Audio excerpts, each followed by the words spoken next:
মানবতার সাথে এই কৌতুক যারা করেছিল এদের কারণে আজ পুরা প্রশাসনের বদনাম। এই পোশাকটা দেখলে মানুষ আগে সম্মান দিত, এখন এই পোশাক দেখলে হয় ভয় পায় নাই ঘৃণা করে। কেন? এই মানুষগুলোর কি দোষ? তারা তো নিজের বাবা মা আত্মীয় স্বজন স্ত্রী পুত্র ছেড়ে বাংলার বিভিন্ন প্রান্তে আপনাদের জানমাল ইজ্জত আবরু হেফাজতের দায়িত্ব পালন করছে। এদের ডিউটি কয় ঘন্টা? 24 ঘন্টা। এ পৃথিবীতে এত ডিউটি পালন করা কোনো চাকরি নেই। আমরা যারা অন্যান্য বিভাগে আছি চাকরিতে সর্বোচ্চ 8 ঘন্টা ডিউটি করা লাগে, আর ওনাদের ডিউটি 24 ঘন্টা। কেন? ওনাদের মা বাবা ছেলে মেয়ে স্ত্রী পুত্র দেশে নেই? এই যে আসার পরে জিজ্ঞাসা করলাম, একটার বাড়ি নেত্রকোনায় শেরপুরে, একটার বাড়ি ময়মনসিংহ, একটা বাড়ি টাঙ্গাইল। তাদের মা বাবা আত্মীয় স্বজন ছেলে মেয়ে সব ছেড়ে দিয়ে এই হাওড়ের ভেতরে পড়ে আছে। এটার রেকর্ড হচ্ছে, সারা দেশে এখন যাচ্ছে। প্রশাসনে যারাই আছেন, সে যে বিভাগেই হোক, আর্মি হোক, বিডিআর হোক, পুলিশ হোক, নিজেদেরকে ছোট মনে করবেন। আপনি অনেক বড় দায়িত্বে আছেন। প্রশাসনের দায়িত্ব পুরাটাই ইবাদত। কারণ 2টা চোখ আল্লাহ জাহান্নামের আগুনে দেবে না। 1 নম্বরে যারা রাতের বেলায় আল্লাহর ভয়ে কাঁদে, 2 নম্বরে যারা মানুষের ইজ্জত আবরু হেফাজতের জন্য এভাবে ডিউটি পালন করে। সুতরাং ওনাদের পুরা আজকের সহ যতদিন দায়িত্ব পালন করবে 24 ঘন্টায় আল্লাহ যেন ইবাদত হিসাবে লিখে নেন। বলেন আমিন। কিন্তু এই পোশাকটাকে কালার করে দিয়েছে 15.5 বছরে কিছু কোলাঙ্গার অফিসার। কিশোরগঞ্জ জেলার ইটনা থানার অন্তর্গত ঐতিহাসিক দেওয়ানবাড়ি ময়দানে ইটনা বড়হাটি আল হেরা যুব সংঘের উদ্যোগে 11তম বাৎসরিক মহাবিশ্বের মহাবিশ্বয় আমাদের মালিক, আমাদের মনিব, মহান রব্বুল ইজ্জাতুল জালালের মুখের পবিত্র বাণী কোরআনে কারীম। পবিত্র এই অনুষ্ঠানের সম্মানিত সভাপতি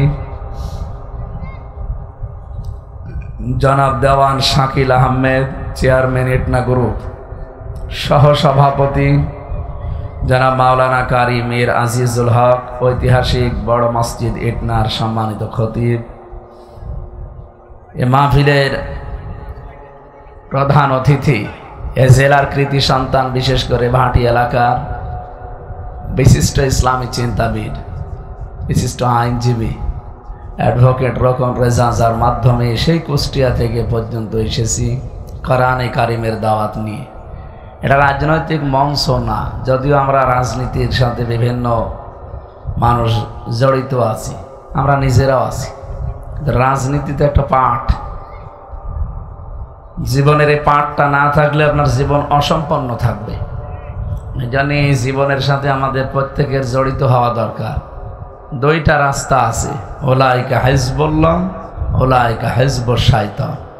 হয় আপনি শয়তানের দলে থাকবেন, না আল্লাহর দলে থাকবেন। আমরা যে কোনো দলে হয়তো আছি, অসুবিধা নেই, আপনি থাকেন। আপনার বিবেক যেটা সায় দেয় মেনে নেয়, আপনি যতদিন আছে থাকেন। যেহেতু যার মাধ্যমে আসলাম, এত দূর পর্যন্ত আসা তো অনেক কষ্ট। আর আমি এমনিতে কালকে ছিলাম রাজশাহী বাগমারা, সারা রাত লেগেছে আমার আসতে ফিরায়।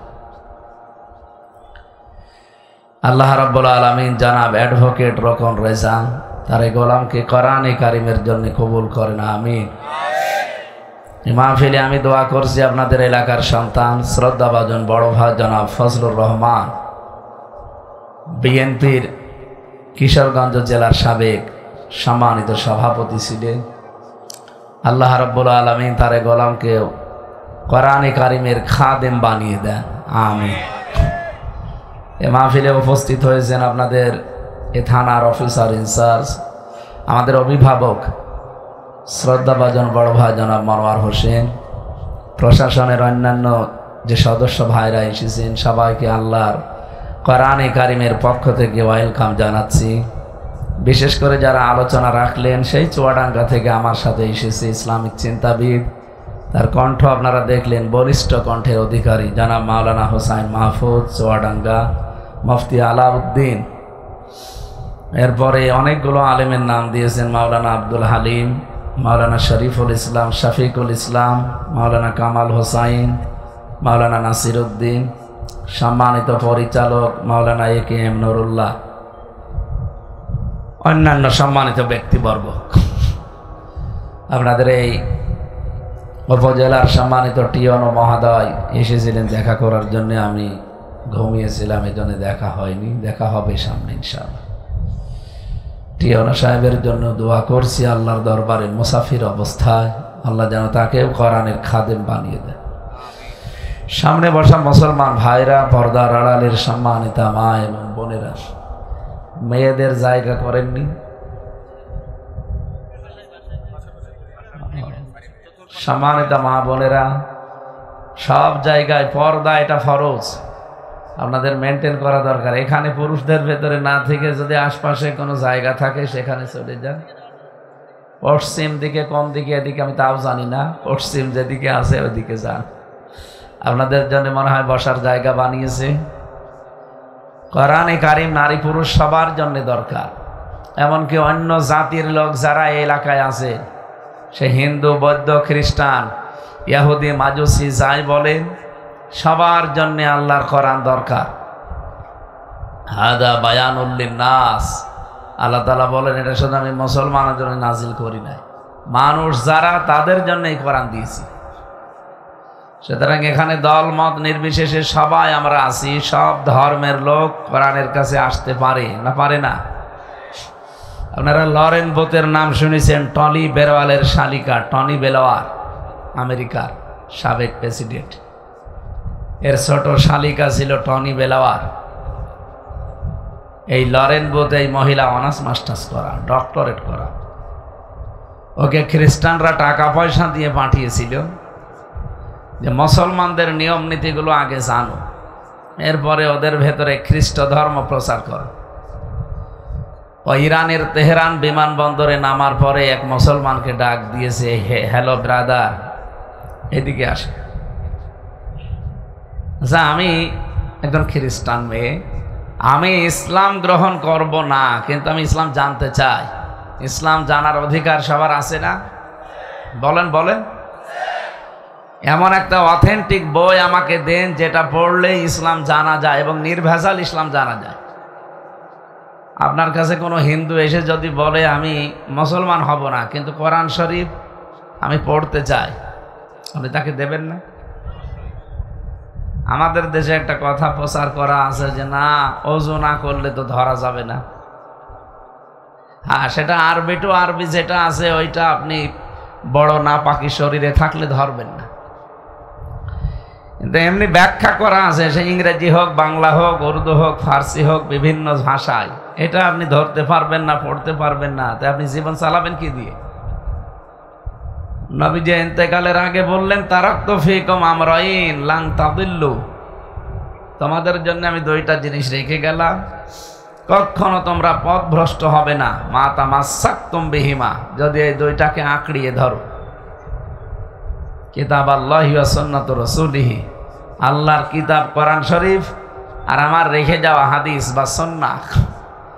বলেন তো, এখানে যে বিষয়টা বললাম, প্রথমে কার নাম বললেন নবীজি? কোরআনের নাম। বলেন তো কিসের নাম? আপনার কি মনে হয় কোরআন ছাড়া জীবন আপনি চালাতে পারবেন? কোরআন ছাড়া যেমন পরিবার চলতে গেলে ওই পরিবারে অশান্তি আসে, কোরআন ছাড়া সমাজ চলতে গেলে ওই সমাজে অশান্তি আসবে না? আসবে না? কোরআন ছাড়া রাজনীতি করলে ওখানে অশান্তি আসবে না? কথা বলে না কেন?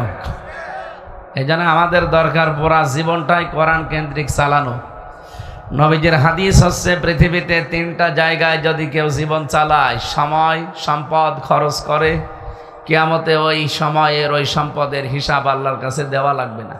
তার এক নম্বরে কেউ যদি কোরআন প্রসারে কোরআন কায়েমে নিজের সময় এবং সম্পদ ব্যয় করে, ওইটার হিসাব আল্লাহ কিয়ামতে নেবেন না।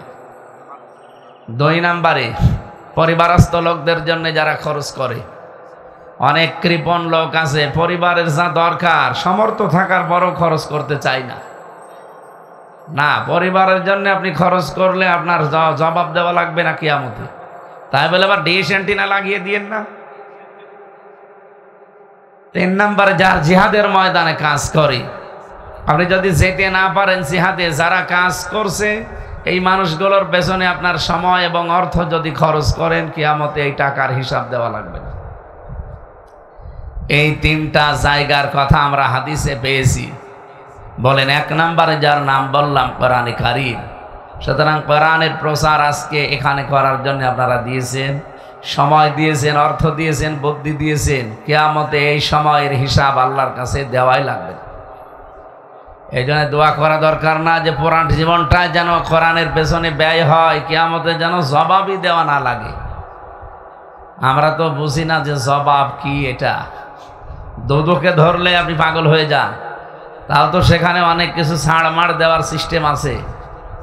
কিন্তু আল্লাহর দুদক যেটা, এরা যদি একবার ধরে, এখানে কোনো ঘোষ ঘাট চলবে? বলেন। এই জন্য এমন জীবন গঠন করা দরকার যে পুরাটা জীবনই যেন চলে কোরআন কেন্দ্রিক, আমার যেন জবাবই দেওয়া না লাগে। তো এই মহিলাকে আমি যে বলছিলাম যে ওযু ছাড়া কোরআন ধরা, এটা আরবি টু আরবি ওটা বাদ দিলাম, বাকি যত ব্যাখ্যা বিশ্লেষণ তাফসির করা আছে কোনো অসুবিধা নেই আপনার। আপনি কোরআন ধরে না পড়লে, না বুঝলে জীবনই চালাতে পারবেন না। কারণ সব সমস্যার সমাধানে কোরআনে দেওয়া আছে না, আনুনাজ্জিলু মিনাল কোরআন মা হুয়া শিফাউ ওয়া রাহমাতুল লিল মুমিনিন। আল্লাহ তাআলা বলেন, এমন কোন রোগ নেই যে রোগের ঔষধ হিসাবে আমি কোরআনে কারিমে বিধান দেইনি। পৃথিবীর সব রোগের ঔষধের ভেতরে আছে, সে মানসিক হোক আর শারীরিক হোক। আমরা হয়তো এখান থেকে আবিষ্কার করতে পারি না। তাই এই যে রমজান চলছে, এই রমজানে রোজা যারা রাখি, এই রোজা নিয়ে গবেষণা চালিয়েছিল চিকিৎসা বিজ্ঞানী ইউশনারি ওসামি, এ জাপানে বাড়ি। এই 2017 সালে নোবেল পেয়েছে স্বাস্থ্যের ওপরে। উনি কোরআনে কারিমের সূরা বাকারা, আমি যেখান থেকে পড়েছি, ওর পরের আয়াতের শেষের অংশটা চিন্তা ভাবনা করে অটোফেজি আবিষ্কার করেছিলেন। উনি বলছেন, আমি অটোফেজি আবিষ্কার করে দেখলাম আমাদের শরীরে 2 কোটি কোষ আছে। কয় কোটি? বলেন বলেন। এই 2 কোটি কোষ, এগুলো আল্লাহ বানিয়ে দিয়েছেন। ওনারা তো আর আল্লাহ বলে না, বলে গড। এগুলো গড দিয়েছে প্রাকৃতিক ভাবে, এগুলো আমাদের শরীরে আছে। এই যে 12 মাস যারা একাধারে খাবার খেতেই থাকে, বিরতি দেয় না, তাদের ওই কোষগুলোর পাশে আরো কিছু কোষ বৃদ্ধি হতে থাকে। আপনি ফসল এখানে বুনে দেন, দেখবেন ফসলের পাশে কিছু আগাছা পরগাছা তৈরি হবে। এমনকি ফসলের যে জোর, তার চাইতে আগাছার জোর বেশি। কি কথা বলে না কেন? এই জন্য যে কোষগুলো বৃদ্ধি হয় অতিরিক্ত, আগাছা পরগাছা, ওর জোর আরো বেশি। ওইটা তখন ক্ষতিকারক হয়ে দেখা দেয় শরীরে। 1 নম্বরে হয় ক্যান্সার, হয় না টিউমার হয়। আমাদের শরীরে প্রায় 5.5 কেজি রক্ত আছে। আমার কথা বুঝতেছেন? এই 5.5 কেজি রক্তের ভেতরে প্রায় 5 প্রকার ক্যান্সার হচ্ছে এখন, যার কোনো অ্যান্সার এখনো পর্যন্ত আবিষ্কার হয়নি, মানে স্থায়ীভাবে। 2 নম্বর টিউমার, শরীরে 2 প্রকার টিউমার হয়, একটা ভেসে ওঠে আর একটা ভেতরে থাকে। এই যে আমার একটা আছে, ভেসে উঠিস, এটা জেলখানায় যাবার পরে হয়েছিল। ওর ভেতরে তো চিকিৎসা নেই, এই জন্য হয়ে বসে আছে। আর বের হয়ে তো এই যে সারা দেশে একটু যে ডাক্তারের কাছে যাবো সে সময় পাই না, এই জন্য ছাতা কমেও না। এই অস্বামী উনি চিন্তা করলেন যে এই যে বাইরের যে কোষগুলো বৃদ্ধি হয়, যার কারণে ক্যান্সার হয়, টিউমার হয়, এটা কি করে নষ্ট করা যায়। 13 বছর একাধারে গবেষণা করে তিনি তথ্য দিলেন, কেউ যদি 24 ঘন্টার 12 থেকে 14 ঘন্টা একাধারে 30 দিন না খেয়ে থাকতে পারে, তাহলে এই যে গডের দেওয়া, ও তো গড বলবো না, আমরা কি বলবো? আল্লাহর দেওয়া এই কোষগুলো, ওই অতিরিক্ত বৃদ্ধি হওয়া কোষগুলো তখন খাওয়া আরম্ভ করে। কারণ ওর তো কিছু খাওয়া লাগবে, ও তখন পায় না খাবার, খেতে আরম্ভ করে ওই পাশের বৃদ্ধি হওয়াগুলো। ওগুলো খেতে খেতে প্রায় 30 দিনে পুরাটা সাবাড় করে ফেলে, আপনাকে আবার ওই পুরাতন মানুষ যেভাবে ছিলেন ওইভাবে বানিয়ে দেয়। উনি ভাবলেন এই তথ্য পৃথিবীর কোনো জায়গায় পাওয়া যায় কিনা। 4,500 ধর্মীয় গ্রন্থ আছে দুনিয়ায়। আপনি চিন্তা করতে পারেন, 4,500 তার ভেতরে কোরআন একটা। উনি উল্লেখযোগ্য যেগুলো আছে ধর্মীয় গ্রন্থ সেগুলো নিয়ে এসে মিলিয়েছে, দেখি আমার এই তথ্যের সাথে মিল পাওয়া যায় কিনা। শেষে কোরআনে কারিমের কাছে সূরা বাকারা 184 নম্বর আয়াতের শেষের দিকে তিনি পেয়েছেন ওয়াং তাসুমু খায়রুল লাকুম, তোমরা যদি রোজা রাখো তোমাদের জন্য উপকার হবে। কি উপকার? এই যে এটা বের করলো উনি ওখানে 27টা পয়েন্ট দিয়েছেন, তার ভেতরে এটা একটা। কেউ যদি সত্যি ক্যান্সার এবং টিউমার থেকে বেঁচে থাকতে চান, রোজা ছাড়া পৃথিবীর কোনো বিধান নেই। আর এই জন্য কুতিবা আলাইকুমুস সিয়াম এতটুকু আল্লাহ শেষ করে দেননি। রব্বুল আলামিন বলেন কামা কুতিবা আলাল্লাযিনা মিন ক্বাবলিকুম, তোমাদের উপরে রোজা তো লিখে দিয়েছি, ফরজ করে দিয়েছি, তোমাদের পূর্বে যারা ছিল তাদের উপরও ফরজ করে দিয়েছিলাম। পৃথিবীতে যত জাতি আদম থেকে শুরু করে এ পর্যন্ত এসেছে সবার উপরে রোজা এটা ফরজ ছিল। কেন ছিল? এখন আমরা টের পাচ্ছি যে কেন ছিল। পৃথিবীতে একজন মানুষ সবচাইতে সুস্থ ছিলেন বেশি, সারা জীবনে একদিনও অসুস্থ হননি, তার নাম না ফেরাউন। অসুস্থ হয়েছে ও খালি ক্ষমতায় যতদিন ছিল ওই 600 বছর অসুস্থ হয়নি, বাকি সময় ও অসুস্থ হয়েছে। কিন্তু হযরতে নূহ আলাইহিস সালাম 950 বছর তিনি হায়াত পেয়েছিলেন, 950 বছরের একদিনও অসুস্থ হননি, কারণ সারা জীবনই তিনি রোজা ছিলেন। এই জন্য রোজা রাখলে আপনি সুস্থ থাকতে পারবেন। যারা বলে যে আমার গ্যাস, আমি থাকতে পারি না, এটা একটা শয়তান। রোজা রাখলে গ্যাস হলে ভালো হয়। যারা বলছে যে ডায়াবেটিস, কিসের ডায়াবেটিস? আপনি আমার চাইতে বেশি ডায়াবেটিস, আমার 27। আমার জেলে যাওয়ার পর এটা হয়েছে, আমি আগে ছিলাম না। কিন্তু এই যে 3 দিন 4 দিন রোজা রেখে আমার মনে হচ্ছে এখন আমি আরো সুস্থ আছি। তার মানে রোজা রাখলে ডায়াবেটিসও কন্ট্রোল হয়, এটা বিজ্ঞান দ্বারা প্রমাণিত। সুবহানাল্লাহ বলতে পারেন না? এই মুসামি সাহেব শেষ পর্যন্ত কোরআনে কারিমের এই সাওম সম্পর্কে, রোজা সম্পর্কে তিনি গবেষণা বের করে জানিয়েছেন যে মুসলমানদের ধর্মে এটা আছে, পৃথিবীর অন্য কোনো ধর্মে এই রোজা নেই। হ্যাঁ, তারা রোজা রাখে, তাদের সিস্টেমটা আবার আলাদা। ইহুদিদের সাথে আমি বাইরের দেশে গিয়ে মিশেছি, এই যে কয়েকদিন পরে আর 2 দিন পরে আমি চলে যাচ্ছি বাইরে, অনেক ইহুদি খ্রিস্টান বৌদ্ধ ওদের সাথে দেখা হবে। তাদেরকে রোজা রাখার বিষয় আর নবীর বিষয় আমি জিজ্ঞাসা করেছিলাম। ইহুদিকে জিজ্ঞাসা করলাম যে আপনার নবীর নাম কি? ওরা বলছে যোসেফ। যোসেফ মানে মুসা আলাইহিস সালাম। আমরা যারে মুসা নবী বলি ওরা তারে যোসেফ বলে ডাকে। খ্রিস্টানদের সাথে দেখা হলে জিজ্ঞাসা করেছিলাম যে আপনাদের নবীর নাম কি? বলছে যিশু। যিশু মানে ঈসা আলাইহিস সালাম। ওরা হযরতে ইব্রাহিমকে ইব্রাহিম বলে ডাকে না, বলে আব্রাহাম। ওরা মনে করে যে আব্রাহাম লিঙ্কনের যে গণতন্ত্র আমরা মানি ওইটা। হযরতে দাউদ আলাইহিস সালামের নামও তারা পাল্টিয়ে ডাকে ডেভিড। দাউদ বলে না, ডেভিড বলে। ওরা বহু মনীষীদের নাম, নবীদের নাম, সাহাবীদের নামও পাল্টিয়ে দিয়েছে। হযরতে জাবির রাদিয়াল্লাহু তাআলা আনহু, তার নাম ওরা পাল্টিয়ে ডাকে আলজাবরা। আলজাবরা একটা সাবজেক্ট আছে না, ওই যে আলজাবরা বলে ডাকে। মুসলিম বিজ্ঞানে ছিল ক্যামি, আল ক্যামি, তার নাম ওরা পাল্টিয়ে দিয়েছে কেমিস্ট্রি বলে একটা সাবজেক্টই আছে। এই যে নাম পরিবর্তনের হিড়িক এটা তৈরি করেছে রে ইহুদিরা। কারা? বলেন। আর আমরা এসে জামানায় দেখলাম কিছু মুসলমান হয়ে মানুষের নাম পাল্টিয়ে দেয়। দেলাওয়ার হোসাইন সাইদি, এই নামটা তার সার্টিফিকেটের নাম, অথচ তার নাম পরিবর্তন করে দিয়ে দিল দেল্লু শিকদার। ওনার নাম কি দেল্লু শিকদার?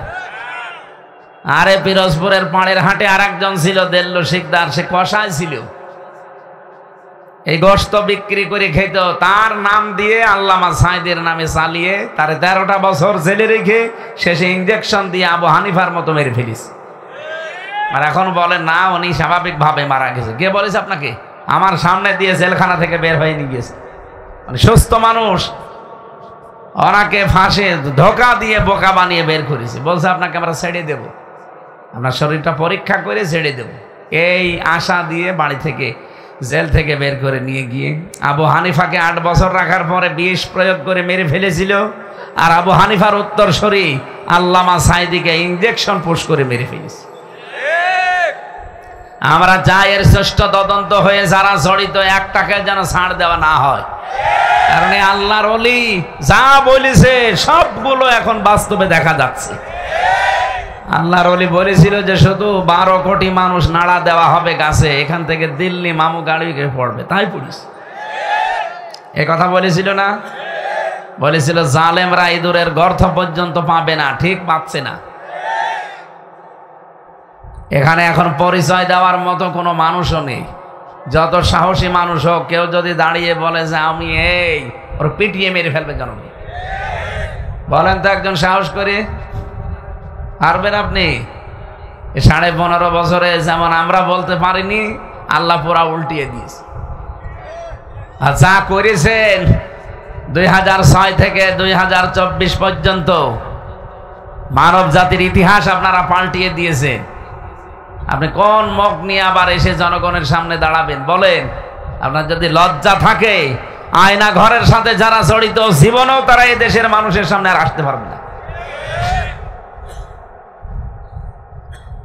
আপনারা কয়েকদিন আগে তালিকা বের হয়েছিল, আন্তর্জাতিকভাবে দেখেছেন, পৃথিবীর নিকৃষ্ট মানুষের তালিকা দিয়েছে তারা। এটা খ্রিস্টানরা বানিয়েছে, মুসলমানও না।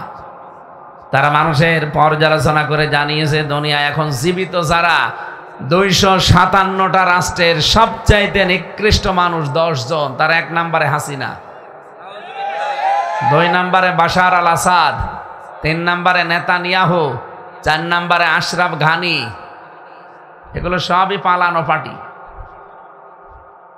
এই যে 4 জনের নাম বললাম, বাকি এখনো 6 জন আছে। এই 4 জনই 3 জনই পালিয়ে গেছে। বলেন তো এই তালিকা কি আমি বানিয়েছি? আরো আসতে বলেন। কি একটা মানুষ! আমি 14টা তালিকা হোক, আমার অসুবিধা ছিল না, কিন্তু 1ম নাম্বারে আল্লাহর ওলির নাম আসবে। কি করেছে বলেন তো, যে তার নাম তামাম দুনিয়ার ভেতরে নিকৃষ্ট মানুষের তালিকায় 1 নম্বরে।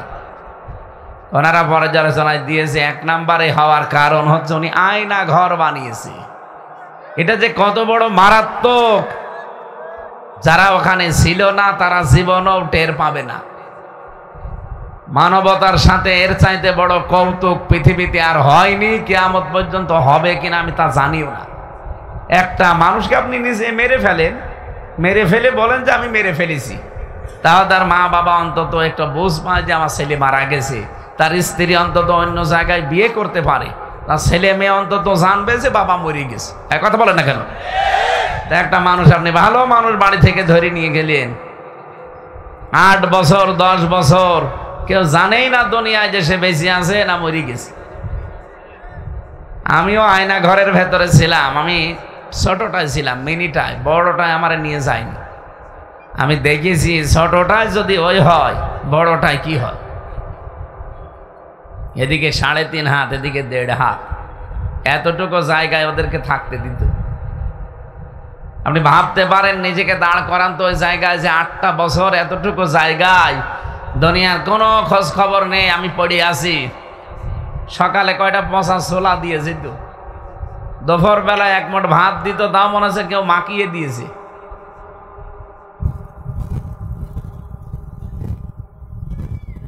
চব্বিশটা ঘন্টা এইভাবে একটা ঘরে তালাবদ্ধ। আমি কি পাখি? পাখিও তো কিচির মিচির করে, কথা বলে না কেন? এই মানবতার সাথে এই কৌতুক যারা করেছিল, এদের কারণে আজ পুরা প্রশাসনের বদনাম। এই পোশাকটা দেখলে মানুষ আগে সম্মান দিত, এখন পোশাক দেখলে হয় ভয় পায়, নাই ঘৃণা করে। কেন? এই মানুষগুলোর কি দোষ? তারা তো নিজের বাবা মা, আত্মীয় স্বজন, স্ত্রী পুত্র ছেড়ে বাংলার বিভিন্ন প্রান্তে আপনাদের জানমাল, ইজ্জত আবরু হেফাজতের দায়িত্ব পালন করছে। এদের ডিউটি কয় ঘন্টা? 24 ঘন্টা। এ পৃথিবীতে এত ডিউটি পালন করা কোনো চাকরি নেই। আমরা যারা অন্যান্য বিভাগে আছি চাকরিতে সর্বোচ্চ 8 ঘন্টা ডিউটি করা লাগে, আর ওনাদের ডিউটি 24 ঘন্টা। কেন? ওনাদের মা বাবা ছেলে মেয়ে স্ত্রী পুত্র দেশে নেই। এই যে আসার পরে জিজ্ঞাসা করলাম, একটার বাড়ি নেত্রকোনায় শেরপুরে, একটার বাড়ি ময়মনসিংহ, একটা বাড়ি টাঙ্গাইল। তাদের মা বাবা আত্মীয় স্বজন ছেলে মেয়ে সব ছেড়ে দিয়ে এই হাওড়ের ভেতরে পড়ে আছে। এটার রেকর্ড হচ্ছে, সারা দেশে এখন যাচ্ছে। প্রশাসনে যারাই আছেন, সে যে বিভাগেই হোক, আর্মি হোক, বিডিআর হোক, পুলিশ হোক, নিজেদেরকে ছোট মনে করবেন। আপনি অনেক বড় দায়িত্বে আছেন। প্রশাসনের দায়িত্ব পুরাটাই ইবাদত। কারণ 2টা চোখ আল্লাহ জাহান্নামের আগুনে দেবে না। 1 নম্বরে যারা রাতের বেলায় আল্লাহর ভয়ে কাঁদে, 2 নম্বরে যারা মানুষের ইজ্জত আবরু হেফাজতের জন্য এভাবে ডিউটি পালন করে। সুতরাং ওনাদের পুরা আজকের সহ যতদিন দায়িত্ব পালন করবে 24 ঘন্টায় আল্লাহ যেন ইবাদত হিসাবে লিখে নেন। বলেন আমিন। কিন্তু এই পোশাকটাকে কালার করে দিয়েছে 15.5 বছরে কিছু কোলাঙ্গার অফিসার।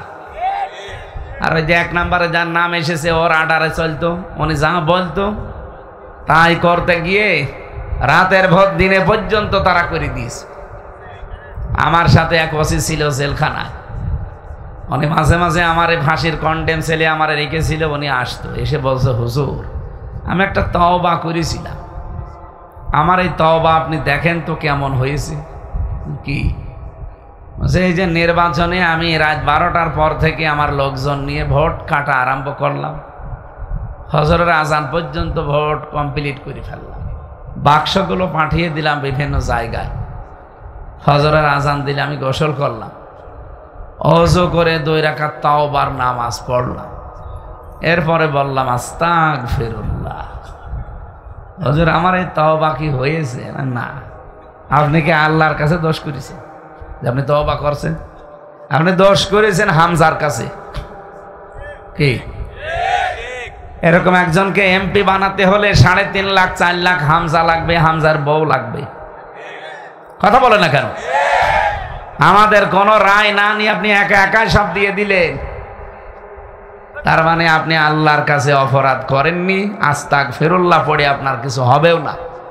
আপনার হবে যত হামজা আর হামজার বউ বেঁচে আছে তাদের কাছে গিয়ে মাপ চান। কিন্তু আশ্চর্যের বিষয় হচ্ছে আপনি মাপ চাবেন কি করে? কারণ আপনি যতদিন জেলে থাকবেন, আপনার 8 বছর জেল, আপনি বের হয়ে দেখবেন বহু হামজা হামজার বউ দুনিয়া থেকে চলে গেছে, তাদের কাছে আপনি মাপ চাবেন কি করে? অথচ এই জালেমাকে টিকিয়ে রাখতে গিয়ে এরকম মানুষগুলো ইচ্ছার বিরুদ্ধে গিয়ে অন্যায় কাজ করতে তারা বাধ্য হয়েছে। এই পোশাকটাকে মানুষ সম্মান দিত, কত সম্মানের জায়গায়। এখন অধিকাংশ মানুষ ঘৃণার চোখে দেখে না।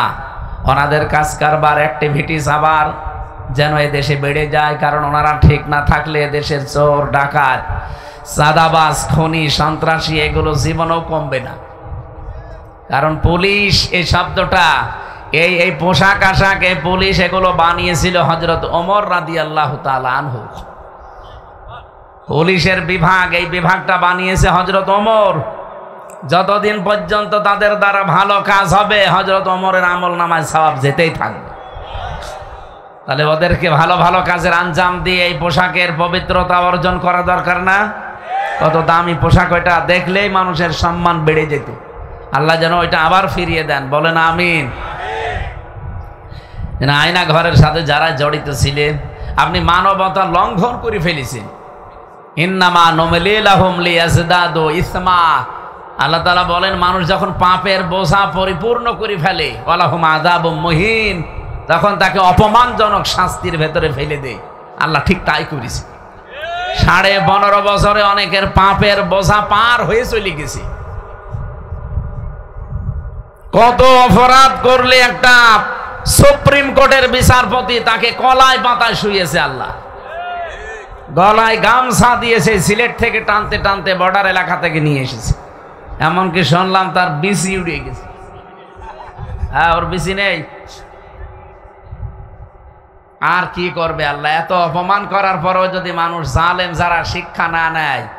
এখন অনেকেই বলছে, বিশেষ করে অ্যাডভোকেট তাজুল ইসলাম, উনি জানিয়েছে যে এই বিচারপতি কালামানিকের ছবি প্রত্যেক বিচারপতির পেছনে রেখে দেওয়া দরকার, যেন এরা শিক্ষা নেয়। আরে ভাই, আমার মামলাটাও এই যে আমার অ্যাডভোকেট, উনি এই 3 বছর তারা জামিন দিতে পারেনি, অথচ এই আগস্টের 5 তারিখে মামলা শুধু তুলতে দেরি, জামিন না খারিজ হয়ে গেছে।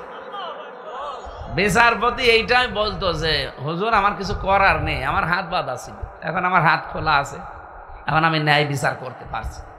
আমরাও চাই এ দেশে 1628 জন মানুষ দায়িত্বে আছে, এই ওসি সাহেব সহ সারা বাংলাদেশে কতজন?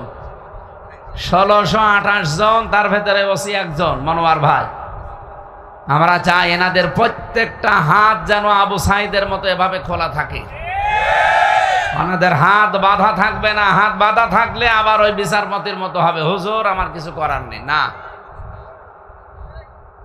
আজকে এক বিচারপতি কল দিয়েছিল সকালে, আবার এখানে আসার একটু আগেও, তার পিএস দিয়ে, ওনার বাড়ি নেত্রকোনায়, উনি মাহফিল নেবে, অথচ ওনার ওই হাইকোর্টে বেঞ্চে আমার মামলা কয়বার উঠেছিল, জামিন দেয়নি, এখন মামলায় ডেট নেবে। আমি পিএসকে সকালবেলা বলেছিলাম যে আমার মামলা কিন্তু ওনার বেঞ্চে ছিল, মোস্তফা জামান বিচারপতি হাইকোর্টের, এখন উনি মাহফিল নেবে। এতদিন যদি আমি ভেতরে থাকতাম তো মাহফিল কার কাছে নিত? না স্যার, এখন একটা মাদ্রাসা বানিয়েছে, ওখানে আপনাকে নিয়ে যেতে চাই, আপনি যেভাবে যেতে চান সেইভাবে নিয়ে যাবে, কোনো অসুবিধা নেই। এনাদের হাত এখন খোলা। আমার যতটুকু ধারণা, আমিও পুলিশ পরিবারের একজন ক্ষুদ্র সদস্য, আমার বাবাও প্রথম জীবন ওইদিকে ছিলেন, বিয়ের আগের কথা। পরবর্তীতে উনি যেহেতু চাকরি আর করেননি, আমার বাপ দাদার জমি জায়গা ছিল, ওগুলো তারা চাষবাস করে জীবন কাটিয়ে দিয়েছে। তা আমি জানি ওনাদের বার্তা। আমার দোলা ভাই এখনো আছে, চাচা এখনো আছে, প্রশাসনে দায়িত্বে আছে তারা। ওনাদের ডিউটি, ওনাদের কষ্ট এবং মনের যে চাপা কষ্টটা আমি দেখেছি। আমি চাই বাংলাদেশে আগামীতে যারা দায়িত্বে আসবে, এবং এখন যিনি আছেন ডক্টর মোহাম্মদ ইউনূস, প্রশাসনের বিভাগটা পোলা আলাদা করে দিন।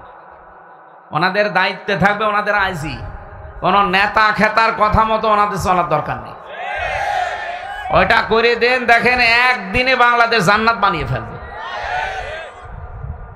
আগামীতে যারাই আসবে তারা যেন প্রশাসনকে পুরো আলাদা একটা কাজ করে দেয়, যে ওনারা চলবে শুধুমাত্র এমপির কথায়, ওনাদের আইসির কথা, ওনাদের ভাগ থাকবে আলাদা, কারো কথা শোনার দরকার নেই ওনাদের, ওনারা চলবে ওনাদের মতো। দেশ স্বাভাবিক হতে একটু সময় লাগবে না ভাই, আমি বাস্তবতা বুঝি।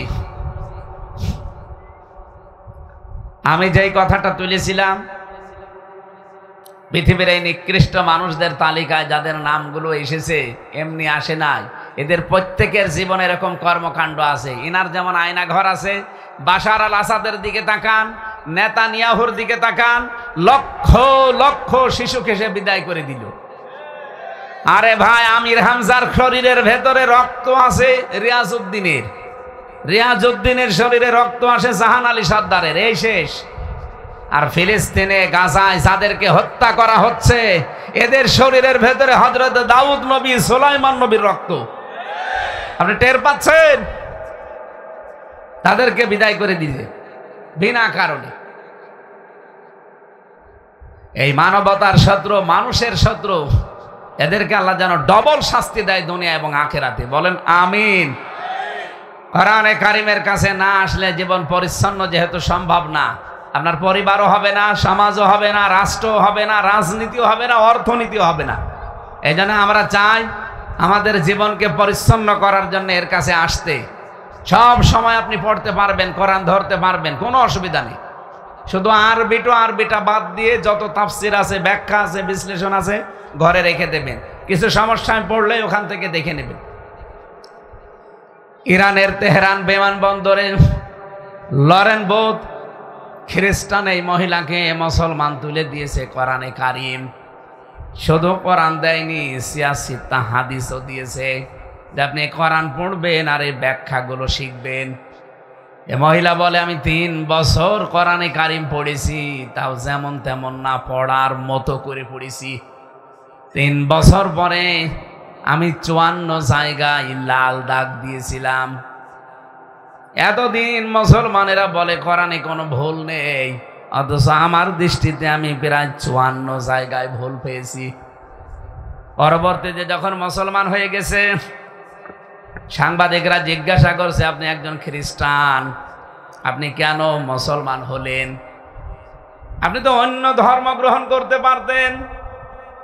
এই পৃথিবীতে সবচাইতে বেশি মানুষ বাস করে খ্রিস্টান ধর্মে। কোন ধর্মে? এরপরে সবচাইতে বেশি মানুষ বাস করে ইসলাম ধর্মে।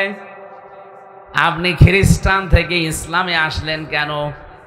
মনে বলছে, আমি কোরআন শরীফ পড়েছিলাম, মুসলমানদের ধর্মীয় গ্রন্থ 3 বছর, তাও পড়ার মতো পড়েছি, যেমন তেমন না। আমরা যে অনেকে পড়ি আনাকুম জানাকুম ফানাকুম, না, পড়েছি একেবারে পড়ার মতো বুঝে বুঝে।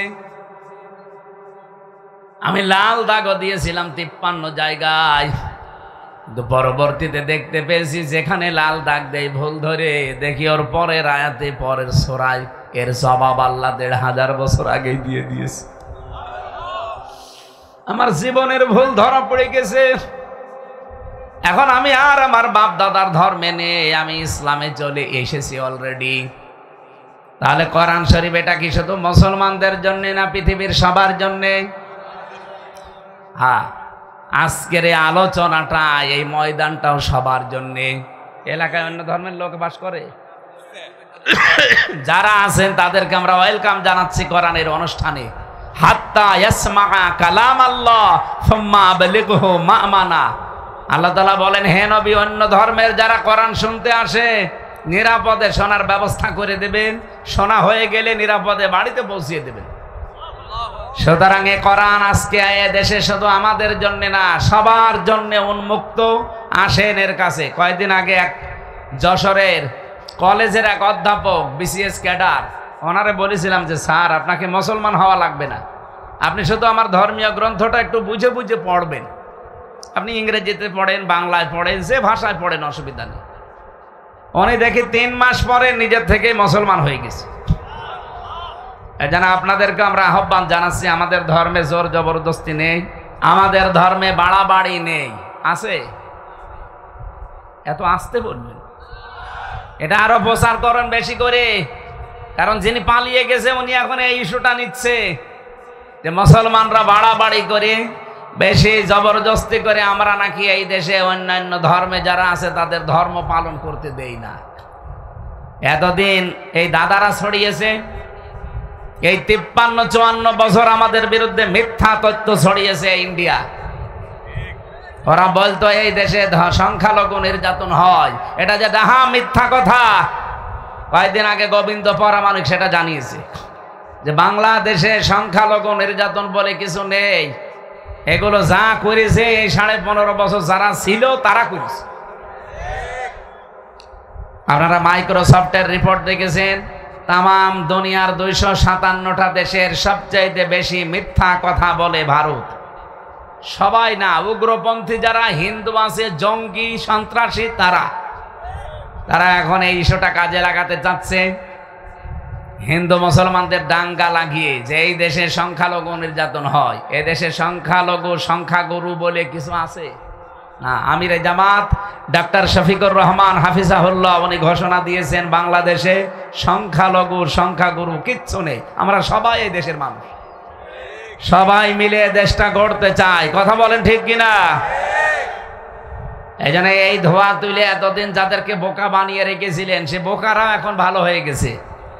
আপনি কয়েকদিন আগে দেখেননি পঞ্চগড়ে, ঠাকুরগাঁও, গাইবান্ধা, খুলনা, বরিশাল, আমিরে জামাতের বক্তব্য দেওয়ার আগে হিন্দু পুরোহিত ঠাকুর সে এসে বলছে, না, এই দেশে ইসলাম আসলে আমরা সবচাইতে বেশি নিরাপদে থাকতে পারি। আপনি টের পাচ্ছেন?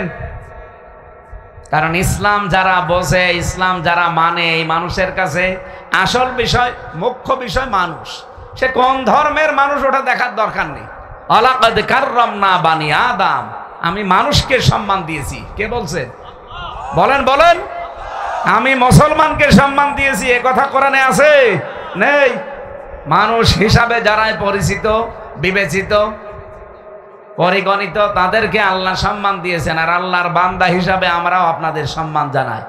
অথচ এই সম্মানিত মানুষদের সম্মান নিয়ে বাংলাদেশে সবচাইতে বেশি সিনিমিনি খেলা হয়েছে এই 15 বছর। আগামীতে কেউ যেন মানুষের সম্মান নিয়ে কেউ সিনিমিনি খেলতে না পারে, সেই ব্যবস্থা আমরা করতে চাই। এই কথা বলেন না কেন? এই যে যারা চাঁদাবাজি করেন, এটা মানুষের সম্মান হানি হয় না? আজকেও 2 জায়গায় হয়েছে সকালবেলা, আমি নাম নিলাম না, আপনারা থামবেন। এটা কিন্তু আর আগস্টের 5 তারিখ নেই, এটা এখন মার্চের 5 তারিখ চলছে, না 4 তারিখ, মার্চের 5 তারিখ চলছে। 7 মাস পার হয়ে গেছে। আপনি এখনো যদি মনে করেন না এটা আগস্টের 5 তারিখের আগে আছে, আপনি ভুল পথে আছেন, ভুল ধারণায় আছেন। এখন দেশের মানুষের অনেক কিছু পাল্টিয়ে গেছে। আমাদের বানানো রিপোর্ট হলে আমি বলতাম না, এগুলো সব আন্তর্জাতিক রিপোর্ট। আগস্টের 5 তারিখের আগে বাংলাদেশে মাত্র 100 জনের 15 জন মানুষ বলতো যে আমরা এদেশে ইসলাম কায়েম করতে চাই। তার ভেতরে রোকন রেজা একজন। 100 জনের কয়জন? 15 জন। বলেন বলেন। এই যে মার্চের 1 তারিখে রিপোর্ট এসেছে, এখন 100 জনের 66 জন মানুষ চাচ্ছে দেশে ইসলাম কায়েম হোক। মাত্র 7 মাসে যদি অবস্থা হয়, আপনি আর 6 মাস যেতে দেন। যারা একথা ছড়িয়েছে যে ইসলামপন্থীরা এ দেশে 10 ভাগ ভোটও পাবে না, ভোট দিয়ে দেখেন। 3 বার তো ভোটই হয়নি, তা আপনি জানলেন কি করে? 3 বার ভোট হয়েছে তো একবারে 154 জন ঘোষণায়, রাতের ভোট দিনের ভোট রাতে হয়ে যায়, ভোটই তো হয়নি, আপনি বুঝলেন কি করে? রিপোর্টগুলো সব খ্রিস্টান আর ইহুদিরা বানিয়েছে। 100 জনের 66 জন মানুষ এখন চাচ্ছে এদেশে আল্লাহর এই দিন কায়েম হোক। আমার যা মনে হচ্ছে আর 6 মাস যেতে দিলে 100 জনের 100 জন মানুষ বলবে আমরা এদেশে ইসলাম চাই। কারণ শান্তির ধর্ম ইসলাম, এটা শুধু নাম শুনেছি, দেখি নাই। 54 বছর তো বিভিন্ন জিনিস দেখলামই, কিছুই হয়নি। কথা বলে না কেন? কারো বাবা চালিয়েছিল, দুর্ভিক্ষে মানুষ মরে গেছে। কারো স্বামী চালিয়েছিল, কারো ববু চালিয়েছে, কারো ভাবি চালিয়েছে, আর চাচা এরশাদ চালিয়েছে 9 বছর 10 বছর জেল খেটেছে। এখন শুধু দেখতে বাকি আছে আল্লাহর এই কোরআন দিয়ে দেশটা চললে কেমন দেখা যায়। এটা দেখা দরকার না? একবার একটু সুযোগ দেওয়া দরকার কোরআনকে।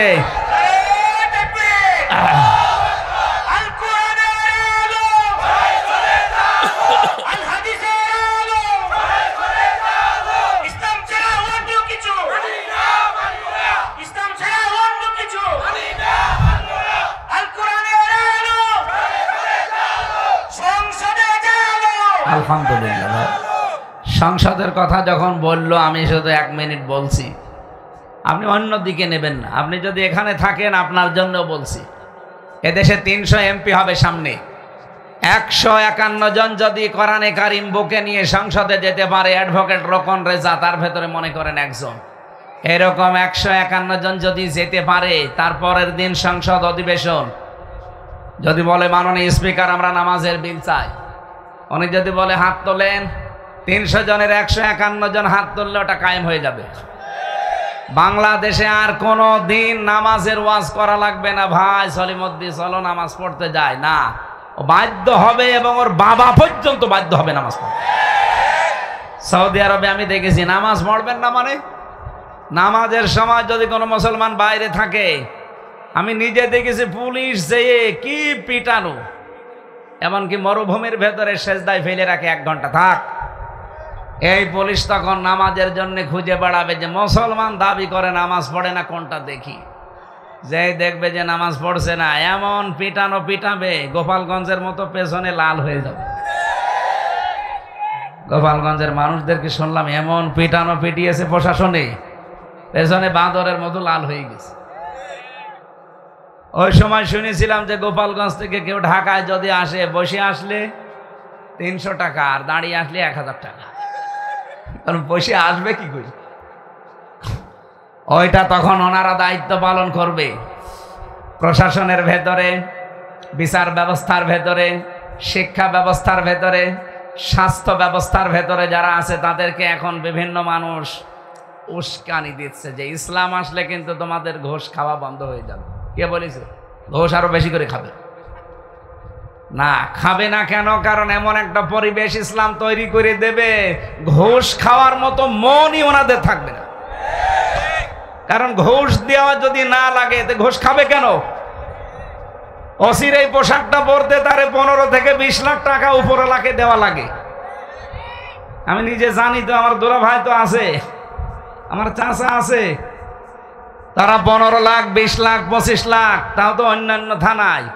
বাংলাদেশে 2টা থানায় সবচাইতে বেশি ক্রাইম হয়, একটা কুষ্টিয়ার সদর থানা, সিলেটের বিশ্বনাথ থানা। এই 2 থানায় যেতে গেলে আমার মনে হয় ওসি সাহেবকে 50 লাখ টাকা দেওয়া লাগে। তো এতগুলো টাকা যারা উপরওয়ালাকে দেবে, তারা এলাকায় দায়িত্ব পালন করতে হলে আপনাদের কাছে ওই টাকা তুলবে না? তাহলে এ দোষ কি ওনার? ওনার তো বাবার সব বিক্রি করে দিয়েছে উপরওয়ালাকে, দোষ তো উপরওয়ালার। হ্যাঁ, কথা বলেন না কেন? ওই উপরওয়ালা গুলোই তখন আল্লাহর ওলি হয়ে যাবে। এখানে যাদের বিড়ি খাওয়ার অভ্যাস আছে, এই এদিকে তাকান, বসেন। বিড়ি খাওয়ার যাদের অভ্যাস আছে, মসজিদের ভেতরে গেলেন, আপনার যতই নেশা লাগুক বিড়ি খেতে পারবেন? আমরা মন চাচ্ছে খাই, কিন্তু এমন একটা পরিবেশ মসজিদের 4 দেওয়ালের মাঝে আপনি আর খেতে পারবেন না। খেতে চাইলে বাইরে যাওয়া লাগবে। কথা বলেন না কেন?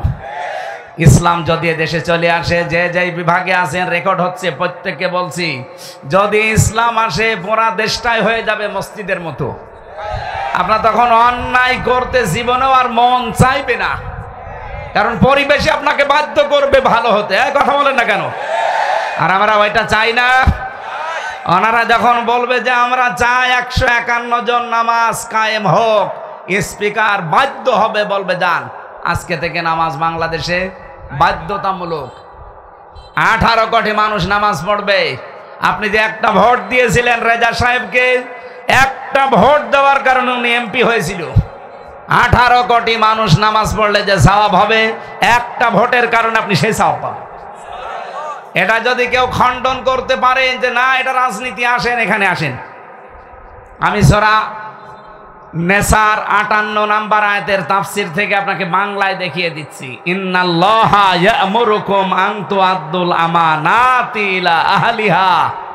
অবশ্যই আল্লাহ তোমাদের নির্দেশ দিচ্ছে তোমাদের যাবতীয় আমানত তার প্রাপকের কাছে পৌঁছিয়ে দাও। সুতরাং এখানে দল দাড়ি দেখা যাবে না, দেখতে হবে এই লোকটার দ্বারা মানবতার এবং আল্লাহর কাজ হবে কিনা। এটা কিন্তু আমানত। ভোট এটা কি? আপনি দুনিয়ার বিষয় মনে করে যারে তারে দিয়ে দেবেন, এক লোক গাঁজা খায় গাঁজাখোরকে দিয়ে দেবেন, হবে? আপনি কিয়ামতে ধরা খাবেন। এই জন্য এমন মানুষকে আপনার রায় দেবেন, ভোট দেবেন, সমর্থন দেবেন যে লোকটা যে বলতে পারে আমি নামাজের বিল চাই, জাকাতের বিল চাই। মানুষ পাঠানো দরকার না। এটা আপনি যদি রাজনীতি মনে করে মুখ ফিরিয়ে চলে যান, আপনার কপালে আগুন লাগবে, যা লেগেছে আমাদের এই 54 বছরে। আমরা আগামী থেকে কোরআনে কারিম পার্লামেন্টে দেখতে চাই না। এটা যদি কেউ রাজনীতি মনে করেন, হ্যাঁ এটাই আমাদের রাজনীতি। কেউ যদি মনে করেন এটা ধর্ম ব্যবসা, হ্যাঁ এটাই আমার ধর্ম ব্যবসা। কারণ আমি চাই কোরআনে কারিমকে উপরে নিয়ে যেতে। এই কথা বলেন না কেন? আর আপনি চাচ্ছেন না মানুষের তৈরি করা আইন উপরে নিয়ে যেতে। আপনি কাফেরদের কাজ করে যদি ভয় না পান, আমি আল্লাহর কাজ করে ভয় পাবো কোন কারণে? এই কথা বলেন না কেন? আপনি কাফেরদের পক্ষে কাজ করে যদি ভয় না পান, আরো আপনার সাহস হয়, তা আমি আল্লাহর পক্ষে কাজ করি, আমার ভয় লাগবে, মানে আমার তো সাহস আরো বাড়ার কথা। আল্লাযীনা আমানু ইয়াকাতিলুনা ফি সাবিলিল্লাহ, যারা ঈমান আনে তারা লড়াই সংগ্রাম করবে কার রাস্তায়? আল্লাযীনা কাফারু ইয়াকাতিলুনা ফি সাবিলিত তাগুত, যারা কাফের তারাও লড়াই সংগ্রাম করে কিন্তু তাগুতের পথে। ফাকাতিলু আউলিয়া শাইতান, তোমরা তাগুতের এই শয়তানের অনুচরদের বিরুদ্ধে সর্বাত্মকভাবে চেষ্টা চালাও, জিহাদ চালাও, সংগ্রাম চালাও।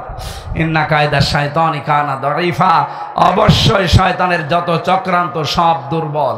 সুতরাং যত বড় করেই দেখা যাক, মাকড়সার জাল যত বড় হোক, শুধু একটা বাচ্চাকে বলবেন যে একটু দৌড় দাও, ভেঙে যাবে। এই কথা বলেন না কেন? বাংলাদেশ সহ বিশ্বে যত বড়ই হোক শয়তানের জাল, তাগুতের জাল, একেবারেই কিছু না, শুধু সাহস নিয়ে দাঁড়ানো দরকার। আল্লাহ সেই সাহস আমাদের সামনে যেন দান করেন, বলেন আমিন। কোরআনে কারিমের কাছে আসার আহ্বান জানিয়ে আমরা তেলাওয়াতকৃত আয়াত থেকে তাফসীর আরম্ভ করছি ইনশাআল্লাহ। দরুদ সালাম পাঠ করছি মুহাম্মাদুর রাসূলুল্লাহ সাল্লাল্লাহু আলাইহি ওয়াসাল্লামের প্রতি। সূরা বাকারা 183 নম্বর আয়াতটা পড়েছি। প্রথম অংশের কিছু বাংলা বললাম যে কুতিবা আলাইকুমুস সিয়াম, আল্লাহ আমাদের উপরে রোজা ফরজ করেছেন, ফারজুন না দিয়ে কুতিবা দিয়ে। এখানে আলেম আছে না? বলেন তো আল্লাহ ফারজুন না দিয়ে কুতিবা দিলেন কেন? আমি যদি আজকের এই জমিনটা বলি কাউকে যে রকম রেজা ভাই আমি আপনাকে দিয়ে দিলাম, আমার মুখের কথার কোনো দাম আছে? বলেন বলেন। এটা যদি আমি 6 স্বাক্ষর করে দলিল করে স্ট্যাম্প করে বলি নেন, এর দাম 10 লাখ। এক কথা বলেন না কেন? একই মানুষ আমি আগে দিয়ে দিয়েছি মুখের কথায়, কোনো দাম এটার নেই, কারোর কাছেই নেই। কিন্তু পরে আমি একই মানুষ তো দলিল করে স্ট্যাম্প করে দিয়েছি, এর দাম হয়ে গেছে কত লাখ। আল্লাহ পাক কোরআনে কারিমে সূরা বাকারার 183 নম্বর আয়াতে ফারজুন দিতে পারতেন, যে রোজা আমি ফরজ করে দিলাম। যা আল্লাহ বলেন না, কুতিবা আলাইকুমুস সিয়াম, এটা আমি লিখে দিলাম, 6 স্বাক্ষর করে দলিল করে স্ট্যাম্প করে দিয়েছি। শুধু তোদের উপরে না, তোদের পূর্বে যত জাতি দুনিয়ায় এসেছিল প্রত্যেক জাতির উপরে রোজা ফরজ ছিল। লাআল্লাকুম তাত্তাকুন, আমি আল্লাহ চাই যে তোরা মুত্তাকি হবি। কি হবি? আর মুত্তাকি কি, এটা কি ইটনার বাজারে কিনতে পাওয়া যায়? আমরা অনেকে এই শব্দটা জানি না যে মুত্তাকি কি। এই ভালো করে খেয়াল করেন, বাংলাদেশে, ভারতে আর পাকিস্তানে এই 3টা দেশে আমি গেছি, যে দেখেছি আমাদের এই 3টা দেশে মুত্তাকি মনে করি তাদেরকে যাদের এরকম বড় জুব্বা গায়, বিশাল পাগড়ি মাথায় দেওয়া, বিশাল টুপি মাথায় দিয়ে, হাতে তসবিহ নিয়ে, দুনিয়ার কোনো খেয়াল নেই, শুধু হো হো করে, মনে করে যে বিশাল মুত্তাকি হয়ে গেছে। না, মুত্তাকি শব্দের আসল ব্যাখ্যা হচ্ছে আল্লাহর নিষিদ্ধ কাজগুলো ঘৃণা করে ছেড়ে দেওয়া, এর নাম মুত্তাকি। এক কথা বলছেন। 2 নম্বরে মুত্তাকি শব্দের ব্যাখ্যা হচ্ছে যোগ্য। কি বললাম? আপনাকে শুধু সৎ হলে হবে না, যোগ্য হওয়া লাগবে। এটা আসার সময় কে যেন বলছিল, আল্লাহর আইন চাই, সৎ লোকের শাসন চাই, আর সৎ তো হওয়াই লাগবে, পাশাপাশি আপনাকে যোগ্য হওয়া লাগবে। বাংলাদেশে বহু সৎ মানুষ মনে করতাম, কিন্তু তারা যোগ্য না, এই জন্যে দুর্নীতির আঁকড়া বানিয়েছে। এই যে দরবেশটা দেখতে তো সৎই মনে হয়তো, কথা বলেন না কেন? কি দাড়ি দেখেছেন, তার মাথা থেকে শুরু করে পা পর্যন্ত পুরাটাই সাদা, উপরের গুলো সাদা, ভেতরেও সাদা। কি আমার মনে হয় তো জিবরাইলের ছোট ভাই হয়তো এটা হবে, 36,000 কোটি টাকা চুরি করেছে। ইসলাম যদি সত্যি দেশে থাকতো, এই দরবেশের হাত আগস্টের 5 তারিখের পরে কাটা পড়ে যেত। ইসলাম নেই, এই জন্যই তো হচ্ছে না। এদেশে যত চোর আছে তারা জীবনেও চাইবে না যে ইসলাম আসুক, কারণ তারা জানে যে ইসলাম আসলে আমাদের হাত থাকবে না। মুত্তাকির অর্থ এই জন্য যেহেতু যোগ্য, রোজা এসেছে আমাদের যোগ্য তৈরি করার জন্যে। আপনি যে বিভাগে কাজ করেন ওই বিভাগের জ্ঞান, অভিজ্ঞতা এবং যোগ্যতা আপনাকে অর্জন করা লাগবে। বাংলাদেশে এই সিস্টেমটা ছিল না, এই জন্য আমরা পিছিয়ে গেছি। এমন এমন মানুষ এমন দায়িত্বে আছে, জীবনে ওই বিষয়ে কোনোদিন লেখাপড়াই করেনি, ওর অভিজ্ঞতাই নেই। শিল্পমন্ত্রীর দায়িত্বে এমন একজন মানুষকে দিয়েছে, শিল্প কি জীবনে ওই সাবজেক্ট নিয়ে সে পড়েইনি। কি খাদ্যমন্ত্রীর দায়িত্ব দিয়েছে একজন অ্যাডভোকেটকে, ও পড়েছে সারা জীবন আইন নিয়ে, ও খাদ্য কি বুঝবে, এই জন্য তো পচা গম পাওয়া গেছে। ওই যে কামরুল এখন জেলখানায়, ওর মাথার দিকে তাকিয়ে দেখেছে ছাদে মাল নেই, মামপারে ভিড়। এখন নাকি রেগে যায়, পুলিশদের আচরণে নাকি রেগে যায়। আরে ভাই, এ পুলিশ তো আমাদের সাথে 15.5 বছরে ব্যবহার করেছে, ওই আমরা তো কোনোদিন রাগি নাই। পুলিশ আরো কান্নাকাটি করতো, আমাদেরকে জেলখানায় দিয়ে মাজার ভেতরে করে জায়নামাজ নিয়ে আমারে দিয়েছে, আমি নিজে দেখেছি। আর ওদেরকে তো জায়নামাজ না, ওরা মনে হয় বোতল চায়, ওরা মনে হয় বোতল চায়, বোতল পাচ্ছে না, এখন রেগে যায়। আলেমদের মাজায় দড়ি দিয়ে পেছনে হাত বেঁধে কোঠে তোলে, আর এত বড় বড় চোরগুলো এখন শুনলাম যে হাত বাঁধা হচ্ছে। ওদের বাধা দরকার, কারণ চোরদের আবার সম্মান কিসের? আল্লাহ যাদের হাত কাটতে বলে তাদের আবার সম্মান থাকে? এখানে মুত্তাকি হওয়া দরকার। আগামীতে ইসলাম আসলে আমরা যোগ্যতা সম্পন্ন মানুষকে যোগ্য জায়গায় বসাতে চাই, কারণ রোজা আমাদেরকে এই ট্রেনিং দিতে এসেছে। যেহেতু আমরা একটা ভ্রান্ত ধারণায় আছি যে মুত্তাকি মানে শুধু দরবারে বসে বসে জিকির করবে, শুধু নামাজ পড়লে মুত্তাকি না। রব্বুল আলামিন বলেন, উলাইকাল্লাযীনা সাদাকু ওয়া উলাইকা হুমুল মুত্তাকুন।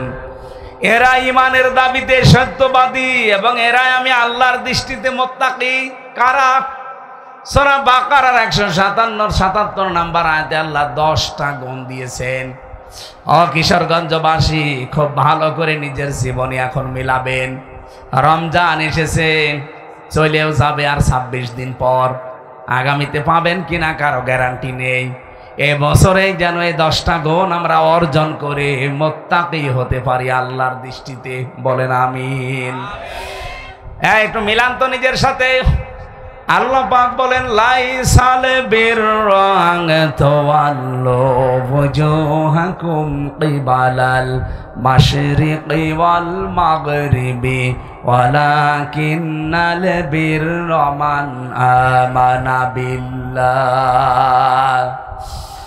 পৃথিবীর মানুষেরা, আমার সামনে এখন মাত্র এই 2000-5000 মানুষ না, আমার সামনে এখন বাংলাদেশের 18 কোটি মানুষ বসে আছে। এই যে কিরমান কাতিবেন দেখতে পাচ্ছেন, এরা সব ছড়িয়ে দিচ্ছে। 18 কোটি মানুষদেরকে বলছে রমজান এসেছে আমাদের কাছে, চলেও যাচ্ছে। কি নিলেন আপনি? খালি পশ্চিম দিকে পূর্ব দিকে মুখ ঘুরিয়ে সেজদা দিলেই না, এটাই নেকির কাজ না। আল্লাহ বলেন, আসল নেকির কাজ আমি আল্লাহর উপরে বিশ্বাস করা, ঈমান আনা। মাওলানা হোসাইন এই শব্দটা নিয়ে শুরু করেছিল যে আপনাদেরকে ঈমান আনা লাগবে না ঈমান পাওয়া লাগবে। এই ঘুমাচ্ছে, বলেন বলেন না, ঈমান পাওয়া লাগবে। কে বলেছে আপনাকে?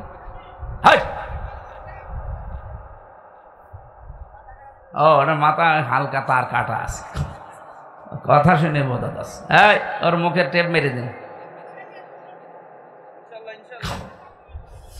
কিশোরগঞ্জবাসী, আমি যে আয়াত নিয়ে আরম্ভ করেছিলাম তাকান। মাওলানা হোসাইন সাহেব বলছিলেন যে ঈমান আমরা কিন্তু পেয়েছি, আমরা ঈমান আনি নাই। আমরা ঈমান পাইনি। বাপ দাদা মুসলমান ছিল, এই হিসাবে আমরাও মুসলমান। আমরা কিন্তু ঈমান আনি নাই। সাহাবায়ে কেরাম ঈমান এনেছিলেন। কেউ যদি ঈমান আনতে চায়, এই কিশোরগঞ্জে ইটনার এলাকায় তাকান, ঈমান আনতে হলে প্রথম একটা শর্ত মানা লাগে, ফামাইয়াকফুরু বিত্তাগুতি ওয়া ইউমিন বিল্লাহ। কোন মানুষ যদি ঈমান আনতে চায়, তার প্রথম কাজ হবে সে যেন তাগুত ছেড়ে দেয়। কি ছাড়ে? বলেন বলেন। তাগুত কি? মামানা তাগুত লুগাতান শারহান। তাগুত হচ্ছে ওই শক্তি যে আল্লাহর বিধান নিজে মানে না, অন্য কেউ মানবে, মানতেও দেয় না। এরকম শক্তি বাংলাদেশে নেই। বলেন বলেন।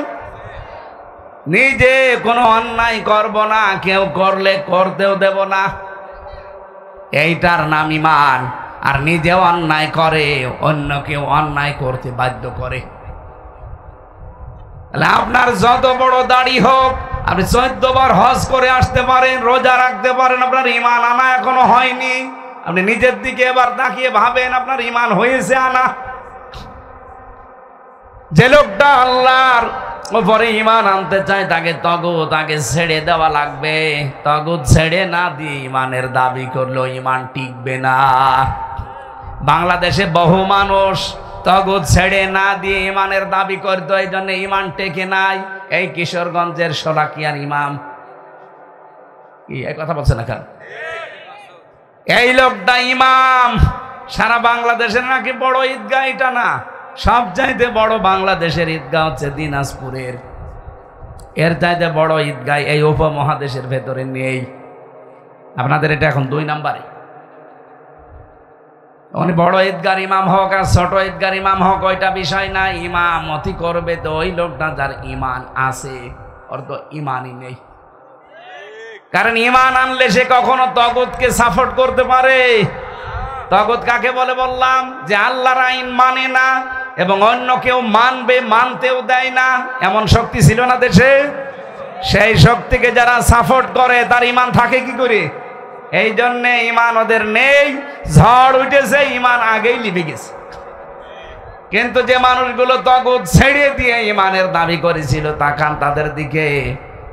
আমি ডক্টর শফিকুল ইসলাম মাসুদের কথা বলছি, ঠাকুরগাঁও সাবিরের শিবিরের সাবেক কেন্দ্রীয় সভাপতি দেলাওয়ার ভাইয়ের কথা বলছি। 57 দিন রিমান্ডে ছিল লোকটা। আমাকে যে রিমান্ডে দায়িত্বে ছিল যে অফিসার সঞ্জয়, এই লোকটা ওনারও দায়িত্বে ছিল। আমাকে নিজে বলেছে যে দেলাওয়ারকে আমরা পিটিএসি ফুটবলের মতো, তার গরম করে তার লজ্জাস্থানে ঢুকিয়েছে, পুরুষাঙ্গ নষ্ট হয়ে গেছে। পরবর্তীতে চিকিৎসা করে আল্লাহ আবার ফেরত দিয়েছে। এরপরেও লোকটাকে 1 চুল পরিমাণ ইমান থেকে টলাতে পারেনি। ইমান আনতে হলে তগুত ছেড়ে দিয়ে আল্লাহ লাগে, তাহলে ইমান নষ্ট হয় না। আর ইমান এনেছেন তগুতের সাথে সম্পর্ক করে, ওই ইমান জীবনও টিকবে না। কোথায় আছে সে হুজুর এখন? এই জন্য বাস্তবতা এইটা ভাই, আপনার ইমান আছে কিনা আপনি নিজে বলেন। শুধুমাত্র রোজা রেখে আপনি মুত্তাকি হতে চাইলে এই 10টা গুণ মাস্ট বি আপনাকে অর্জন করা লাগবে। ইমান আনতে হবে কার উপরে? আর ইমান আনার আগে কি ছাড়া লাগবে? তগুত কাকে বলে? আল্লাহর আইন মানে না, অন্য কেউ মানবে, মানতেও দেয় না, এরকম শক্তির সাথে থাকা যাবে? 1 নম্বরে। 2 নম্বরে, ওয়ালাকিন্নাল বিররা মান আমানা বিল্লাহি ওয়াল ইয়াউমিল আখির। কিয়ামতে জবাব দিতে হবে, এই বিশ্বাস তার ভেতরে তৈরি হবে। বাংলার মানুষেরা, যতদিন পর্যন্ত একটা মানুষের ভেতরে এই টেন্ডেন্সি তৈরি না হবে যে আল্লাহ আমার কিন্তু জবাব দেওয়া লাগবে, ততদিন ওর জীবনেও পরিচ্ছন্ন হবে না। কথা বলে না কেন? জবাব কি জিনিস আপনি টের পান? খলিফাতুল মুসলিমিন হযরত ওমর, এই এদিকে তাকান, উনি রাষ্ট্রের দায়িত্বে রাতের বেলা রাষ্ট্রের একটা হিসাব করছিলেন। লম্প বা বাতি জ্বালিয়ে, জাইতুনের তেল দিয়ে বাতি জ্বালিয়েছেন, শলাকা জ্বালিয়ে তিনি হিসাব করছিলেন। হঠাৎ করে হয়তো রাত 10টা 11টা বাজবে, ওই দেশের প্রধান বিচারপতি যিনি হযরতে আলী এসেছে, হযরতে আলীকে তিনি প্রথমে জিজ্ঞাসা করলেন, ও দেশের প্রধান বিচারপতি হযরত আলী, আপনি এসেছেন আমার কাছে কি রাষ্ট্রের কোনো বিষয়ে কথা বলতে, না কোনো ব্যক্তিগত বিষয়ে? হযরত আলী বললেন, খলিফাতুল মুসলিমিন, আমি এসেছি আমার পারিবারিক জীবনের একটা কথা আপনাকে জানাতে। হযরত ওমর সঙ্গে সঙ্গে বাতিটা লিভিয়ে দিলেন ফু দিয়ে। হযরত আলী মনে দুঃখ পেয়েছেন যে কি, আমি দেশের প্রধান বিচারপতি, আমার দেখে আরো আপনি একটু সাজসজ্জা করবেন, আরো বিভিন্ন আইটেম তৈরি করবেন, আর বাতিটাই লিভিয়ে দিলেন। হযরত ওমর ডাক দিয়ে বলে, প্রধান বিচারপতি শোনেন, রাগ করবেন না, আমি এতক্ষণ কাজে ছিলাম রাষ্ট্রের গুরুত্বপূর্ণ একটা নথি আমি হিসাব করছিলাম, এই জন্য তেল পড়ছিল রাষ্ট্রের, জনগণের টাকায় কিনা এই তেল আমি পোড়াচ্ছিলাম। এখন যেহেতু আপনি এসেছেন ব্যক্তিগত পারিবারিক জীবনের একটা সমস্যার কথা বলতে, আপনার কথা শুনতে হয়তো 2-3 মিনিট সময় আমার লাগবে। আপনার পারিবারিক জীবনের ব্যক্তিগত জীবনের কথা শুনতে আমি রাষ্ট্রের তেল পোড়াবো, কিয়ামতের দিন আমি জবাব দেব কি করে? আমার দেশে ওসি সাহেব থেকে শুরু করে 1628 জন তাদের নাম বললাম। এই মানুষগুলো যদি এই টেন্ডেন্সি নিয়ে চলতে পারে, আল্লাহর কসম বাংলাদেশ মদিনা হয়ে যাবে। আপনি তাকওয়া অর্জন করবেন কি দিয়ে? এইটার নাম তাকওয়া। ওয়াল ইয়াউমিল আখিরি, কিয়ামতে জবাব দেওয়া লাগবে। বলেন তো বাংলাদেশে এইরকম মানুষ আমরা পেয়েছি? হ্যাঁ, আমি পেয়েছিলাম। আমি গত পরশুদিনও ছিলাম সেখানে, পাবনা সাথিয়ায় গিয়েছিলাম। সাবেক সফল মন্ত্রী মাওলানা মতিউর রহমান নিজামী রহমতুল্লাহ আলাইহ 2টা মন্ত্রণালয় চালিয়েছি। 2টা মন্ত্রী তিনি, একটা শিল্প মন্ত্রী, একটা কৃষি মন্ত্রী। অথচ তার বাড়িতে দেখলাম এখনো পর্যন্ত মাটির দেওয়াল, ওপরে টিনের চাল। একটা মন্ত্রীর বাড়ি। মন্ত্রণালয়ের দায়িত্ব পালন করার পরে মাত্র 26 টাকা বেঁচে গিয়েছিল। 26 টাকা বেশি ছিল, ওইটাও রাষ্ট্রে তিনি ফেরত দিয়েছে। আপনি আল্লাহর অলি খুঁজে পান না? আল্লাহর অলি খোঁজার জন্য কি সিলেটে বরিশালে যাওয়া লাগবে? বলেন তো বাংলাদেশের ইতিহাস এইটা না যে মন্ত্রণালয়ের দায়িত্ব পালন করার পরে 26 টাকা বেঁচে গেছে, ওইটা আবার ফেরত দিয়েছে? আপনি কোথায় পেয়েছেন? এই 15.5 বছরে দেখলাম ভূমি মন্ত্রীর দায়িত্ব একজন পেয়েছিল। এতগুলো বাড়ি বানিয়েছে সেই লোক। আমার মনে হয় 7 মাস যদি তারা থাকতো আরো 100টা বাড়ি বানিয়ে ফেলতো। কি করবেন? এত বাড়ি দিয়ে থাকতে তো পারলেন না। বাইরে যা বাড়ি বানিয়েছেন সে বাড়িতেও থাকতে পারেন না। কয়েকদিন আগে আমি গিয়েছিলাম মালয়েশিয়া। ওই জায়গায় যে দেখি সাহেব পাড়া বানিয়েছে, সাহেব পাড়া। কানাডায় বানিয়েছে বেগম পাড়া। ওখানে সব এই সাহেবদের বাড়ি, সব তালা লাগানো। শয়তানরা আগস্টের 5 তারিখের পরে যে ওখানে থাকতে পারে না, সব থাকে হোটেলে। যে হোটেলে উঠি দেখি নিচে 2 শয়তান চা খাচ্ছে। কি গো এখানে? হুজুর আমরা আগে পালিয়েছি। কেন? সাহেব পাড়ায় থাকবেন না? না, ওখানে থেকে মায়ের খাবো।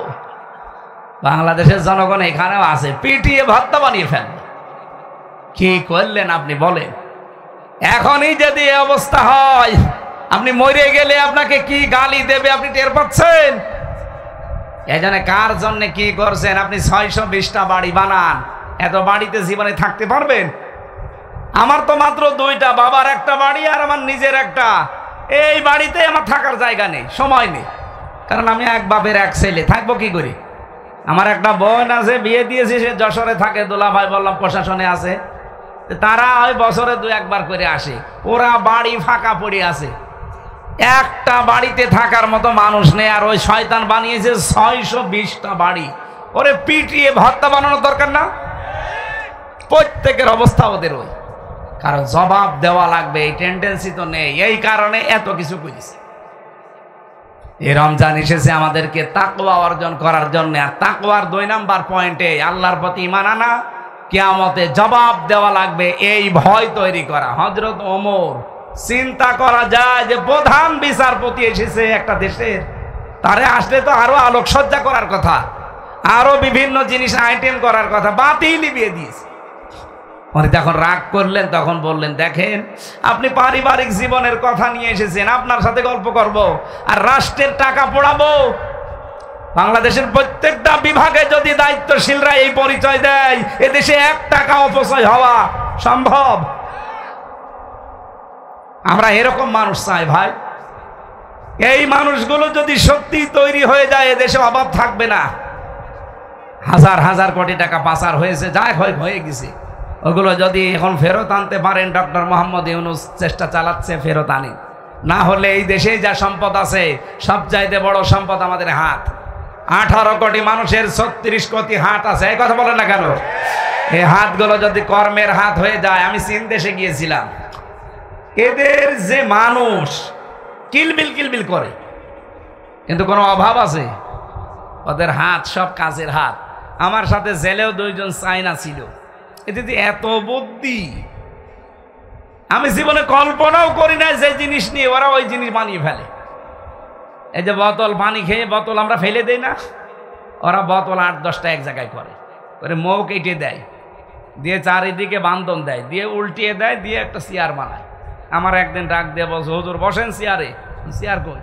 জেলে চেয়ার পাবো কোথায়? তো এই দেখে বোতল উল্টিয়ে চেয়ার বানিয়েছে, অথচ বোতল আমি খেয়ে খেয়ে ফেলে দিই। কি বুদ্ধি মাথায় দিয়েছে! বোতলের মুখ কেটে ওর ভেতরে মাটি দিয়ে এরপরে শলাকা বানায়। আমার মনে হয় যদি বাইরে থাকতো ওইটা দিয়েও ব্যবসা করি খেত। আমাদের এই হাতগুলো যদি আমরা এরকম কর্মের হাত, আমরা যে এরকম টেন্ডেন্সি তৈরি করতে পারি, এদেশে অভাব থাকবে না। যদিও আল্লাহর ওলি চলে যাওয়ার সময় 14টা ব্রিফকেস নিয়ে গেছে, আমার দেশ পত্রিকার রিপোর্ট।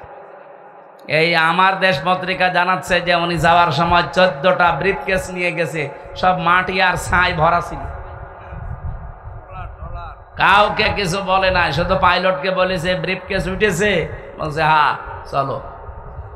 একটু কাওয়া কাকুকে যে বলে যাবে কাওয়া চলে গেলাম, তাও বলে নাই। দেশটা ফোকলা করে ফেলেছে। এই দেশে এখন এত ঋণ বোঝা দিয়ে গেল, এখন কেউ জন্ম নিয়ে 1,10,000 টাকা তার মাথার উপরে ঋণ। এটা এখন কাটিয়ে ওঠা লাগবে ভাই, আমাদেরই কাটানো লাগবে, কিন্তু সৎ মানুষ লাগবে এবং যোগ্য মানুষ লাগবে। এই কথা বলে না কেন? আর এইটা তৈরি করার জন্য কিয়ামতের ভয়, জবাবদিহি ছাড়া কোনো বিকল্প নেই। হযরত ওমর যেই বলেছেন প্রধান বিচারপতি আলী, আমি কিন্তু জনগণের কাজ করছিলাম। এই কথা আপনাকে বলছি কারণ আমি আপনার সাথে গল্প করতে, জনগণের টাকা পুড়িয়ে আমি গল্প করতে পারবো না, কিয়ামতে আমার জবাব দেওয়া লাগবে। হযরত আলী বলেন, ওমরের প্রতি ওই দিন আমার সম্মান আরো 100 গুণ বেড়ে গেছে। আর দায়িত্বশীলদের আচরণ এরকম হওয়া দরকার না? রোজা এসেছে ওইটা শিক্ষা দেওয়ার জন্য, যে জবাব দেওয়া লাগবে। এই টেন্ডেন্সি তৈরি করো আর এইটা নিয়ে পা ফেলো। অল মালাইকাতি, ফেরেশতাদের বিশ্বাস। অল কিতাব, কিতাবের উপরে বিশ্বাস। রসুলিহি, রসুলদের উপরে বিশ্বাস। ওয়া আতাল মালা আলা হুব্বিহি, সম্পদ খরচ করা লাগবে। আল্লাহর মহব্বতের সম্পদ যার যতটুকু আছে, এই জায়গা থেকেই খরচের অভ্যাস করেন রমজানে। কাদেরকে দেবেন? ওয়াতিদাল কুরবা, নিকট আত্মীয় স্বজনদেরকে। ওয়ালিয়াতামা, এতিমদের। ওয়াল মাসাকিনা ওয়াবনাস সাবিল, মিসকিন এবং ইবনে সাবিল যারা পথচারী মুসাফির এদেরকে। ওয়াসাইলিনা ওয়া ফির রিকাব, ভিক্ষুক যারা এবং দাস মুক্তির জন্য। এই কথাগুলো বলতে বলতে আল্লাহ বলেন, ওয়াকামাস সালাতা ওয়া আতাজ যাকাতা ওয়াল মুফুনা বিআহদিহিম ইযা আহাদু ওয়াস সাবিরিন ফিল বাসাই ওয়াদ দাররাই ওয়া হিনাল বাস। আল্লাহ বলেন যারা নামাজ কায়েম করবেন। কিশোরগঞ্জবাসী পুরা কোরআনে নামাজ পড়ার কথা বেশি না নামাজ কায়েমের কথা বেশি? পড়ার কথা মাত্র এক জায়গায় পাবেন আপনি, ফাসাল্লি লিরাব্বিকা, হে নবী নাবের নামে নামাজ পড়েন। কিন্তু নামাজ কায়েমের কথা 82 জায়গায় আছে। অথচ নামাজ কায়েম করা এটা হামজার দায়িত্ব না, এটা দায়িত্ব রাষ্ট্রের। কি আমি বলেছিলাম না, এরকম 151 জন যদি যেতে পারে, ওনাদের দায়িত্ব রাষ্ট্রে নামাজ কায়েম করা। একবার শুধু হাত তুলে বলবে যে আমরা নামাজে রাষ্ট্রে চাই, ওই দিনই 151 জন হাত তুললেই নামাজ কায়েম হয়ে যাবে। তাহলে মুত্তাকিদের কাজ হবে নামাজ পড়া না নামাজ কায়েম করা? আর এটার জন্য কি শক্তি লাগবে না? এই শক্তির কথাই তো বলি। তাছাড়া ক্ষমতায় যে আরাম করব এই উদ্দেশ্য যদি কারো থাকে, ওকে ভোট দেওয়া জায়েজ নেই। ক্ষমতায় যে আল্লাহর বিধান আমি সঠিকভাবে পালন করব, এই উদ্দেশ্য থাকলে তার পেছনে থাকা ফরজ। হযরত ইউসুফ যেটা বলেছিলেন, ক্বালা জাআলনি আলা খাযাইনিল আরদি ইন্নী হাফিজুন আলিম, আমাকে দায়িত্ব দেন, আমি সঠিকভাবে পালন করতে, সংরক্ষণ করতে পারবো। সুতরাং এখনো যদি ওইরকম সময় আসে, আল্লাহ ভীরু আল্লাহওয়ালা মানুষদেরকে, তাকওয়াবান মানুষদেরকে দায়িত্ব দেওয়ার, নির্দ্বিধায় দেওয়া লাগবে। আপনার আত্মীয় হোক, দলীয় লোক হোক আর না হোক। এরপরে যাকাত ভিত্তিক অর্থনীতি কায়েম করা, এটাও কি ফেরেশতাদের দায়িত্ব না আমাদের? আমাদের আছে যাকাত? নেই। মেয়েদের শাড়ি আলমারিতে ধরে না, এরপরও এই ঈদ আসলে বলবে আরো 2টা শাড়ি কিনে দাও। শাড়ির যাকাত নেই। লিকুল্লি সাজ্জিং যাকাতুন ওয়া যাকাতুন জাসাদি সাওম। প্রতি জিনিসের যাকাত আছে, শরীরের যাকাত হচ্ছে রোজা রাখা। প্রতিটি জিনিসের যদি যাকাত হয়, আমার শাড়ির যাকাত নেই, আমার সোনার উপর যাকাত নেই, আমার ব্যাংকের টাকার, আমার ব্যবসায়িক মালের, আমার পশু পাখি, আমার ফসলাদি সব জিনিসের যাকাত আদায় করা লাগবে, তাহলে আপনি মুত্তাকি হতে পারবেন। এরপরে ওয়াদা যা করবে ওয়াদা যেন ঠিক রাখে। আল মাউফুনা বিআহদিহিম ইযা আহাদু আস-সাবিরিন, ধৈর্য ধারণ করা লাগবে বিপদে আপদে। আল্লাহ বলেন এই 10টা গুণ যাদের ভেতরে পাওয়া যায় এরা ইমানের দাবিতে সত্যবাদী, এবং এই মানুষগুলোই আল্লাহর দৃষ্টিতে মুত্তাকি। আল্লাহ আমাদের মুত্তাকি হওয়ার তৌফিক দিন, বলেন আমিন। গুরুত্বপূর্ণ একটা প্রয়োজন। বর্তমান সমাজে স্বামী স্ত্রীর সামান্য মনোমালিন্য হলে স্বামী একসাথে 3 তালাক দেয় আর 14 গোষ্ঠী তালাক দেয়, তাদের সংসার করতে দেখা যায় না। এটা তো জেনা হবে, এটা জেনা হবে। একবারে 3 তালাক দিয়ে দিলেও হানাফি মাযহাব অনুযায়ী তালাক হয়ে যাবে। একটা মাযহাবে শুধু তালাক হয় না, 3 মাসে 3 হায়েজে 3 তহুরে 3 তালাক দেওয়া লাগে, ওটা আলাদা। ওই মাযহাব আমরা যেহেতু মানি না, এই দেশে অধিকাংশগুলো মাসলা আমাদের হানাফি মাযহাবের লোক আমরা বেশি। সুতরাং এই কাজ কেউ করে যদি আবার সংসার করেন আপনার জেনা হবে। যে পদ্ধতি আছে ইসলামের, এটা পালন করে তারপর আবার সংসার করেন। জাহান্নামে কোন প্রকারের মানুষদের উদ্বোধন করা হবে? জাহান্নাম উদ্বোধন করা হবে আলেমদেরকে দিয়ে। কোন আলেম? দুনিয়াদার আলেম, যারা বাতিলের 5 আটা গোলাম, জালেম শাসকের যারা তোষামদি করে, এই মানুষগুলোকে দিয়ে জাহান্নাম উদ্বোধন করা হবে। আমার মনে হয় এই শোলাকিয়ার সাবেক ইমাম তার ভেতরে থাকবে, কারণ জালেমের 5 আটা গোলাম ছিল। এই কথা বলেন না কেন? এরপরে পেয়েছি যারা সুদ খেয়ে নামাজ পড়ে, তাদের নামাজের বিধান কি? তাদের নামাজের বিধান কি? পিটানো লাগবে। সুদ খেলে নামাজ হবে না, কারণ হারাম খেয়ে নামাজ হয় না। মেয়েরা যারা এসেছেন, সম্মানিতা মা বোনেরা, স্বামীর গুরুত্ব দেবেন, নিজের শরীরটা হেফাজতে রাখবেন। নামাজের কথা আমি মুসলমানকে বলি না, কারণ নামাজই যদি মুসলমান নারী পুরুষ না পড়ে, ও মুসলমান থাকে? আর রোজা তো আপনারা রাখেনি। যে কয়টা রোজা রাখতে পারেন না শরীর খারাপের কারণে, তো এই 11 মাস ধরে ওই ভাঙা রোজাগুলো রেখে দেবেন। মেয়েদের রোজা ফরজ হয় যখন শরীর খারাপ হয়, ওই সময় থেকে তাদের রোজা ফরজ। সে 10 বছর হোক, 12 বছর হোক, 15 বছর হোক। ছেলেদের যখন স্বপ্নদোষ হয়, ওই সময় থেকে তাদের রোজা ফরজ। সে 12 বছর 15 বছর যাই হোক, আল্লাহ রোজার বিধান পালন করে তাকওয়া অর্জন করে দুনিয়া থেকে বিদায় নেওয়ার তৌফিক দিন, আমিন।